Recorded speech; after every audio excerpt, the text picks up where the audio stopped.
Imaginez un capitaine de l'armée qui, au lieu de mener une guerre, décide de mener une révolution avec des fleurs.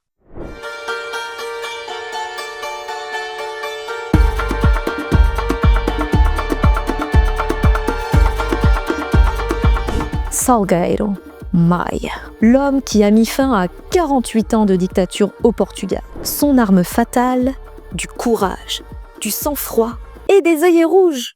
Plein d'œillets rouges. Le 25 avril 1974, Maia, alors capitaine du mouvement des forces armées, réveille en pleine nuit ses 240 soldats. Après un petit discours pour leur annoncer le déclenchement de la révolution, il prend la tête d'une colonne de chars et les mène jusqu'à la Praça do Comércio, à Lisbonne.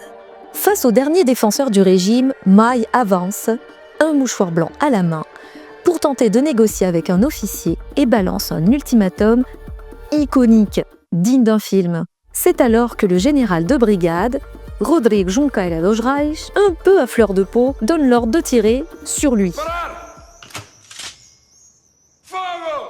Mais ces hommes hésitent. Face à la détermination et au charisme de Maia, ils finissent par baisser les armes. Et ils se rallient, eux aussi, au mouvement révolutionnaire.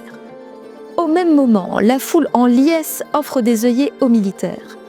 Ces derniers les glissent dans les canons des fusils et à la boutonnière de leurs uniformes. L'œillet devient, ce jour-là, le symbole d'une révolution pacifique, où le rouge n'est pas celui du sang, mais celui des fleurs. Et c'est pas pour leur jeter des fleurs, mais franchement, c'est la grande classe, non? En quelques heures, le Portugal bascule de la dictature à la liberté.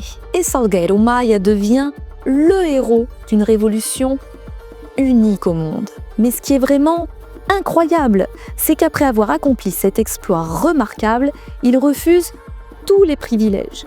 Pas de pouvoir, pas de fortune, juste un retour à une vie simple. Il s'éteint en 1992, sans fanfare, mais reste à jamais l'homme qui a prouvé qu'on pouvait gagner une révolution avec des fleurs.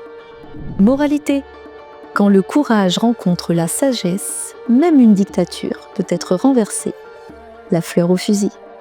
Allez, ciao, até a próxima!